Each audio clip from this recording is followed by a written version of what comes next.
আবেগ নয়, ভবিষ্যতের কথা ভেবেই সিদ্ধান্ত নিতে চান তামিম ইকবাল। সাথে দেশের ক্রিকেটের গণ্ডি পেরিয়ে সক্রিয় হতে চান আন্তর্জাতিক ক্রিকেট আঙ্গনে। সম্প্রতি ইএসপিএন ক্রিক ইনফোকে দেওয়া এক সাক্ষাৎকারে এমনটাই জানিয়েছেন পিসিবি বস তামিম ইকবাল।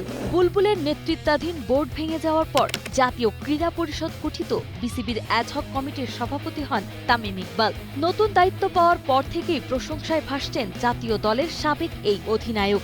নারী ক্রিকেটারদের বেতন বাড়ানো থেকে শুরু করে ঘরোয়া ক্রিকেটারদের বেতন, বাংলাদেশ দলের জন্য নিজস্ব টিম বাস, সেই সাথে সাবেক ও বর্তমান অধিনায়কদের জন্য ক্যাপ্টেন্স কার্ড সহ বেশ কিছু উদ্যোগ নিয়েছেন তামিম।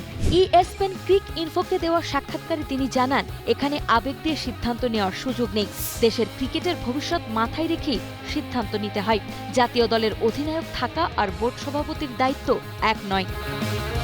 তামিম আরও বলেন, অধিনায়ক হিসেবে আমাকে শুধু দল ও খেলার দিকে মনোযোগ দিতে হতো, কিন্তু এখন সভাপতি হিসেবে ভাবতে হয়, সাথে খেলোয়াড়, কোচিং স্টাফ, এমনকি বোর্ডের কর্মীদের নিয়োগ।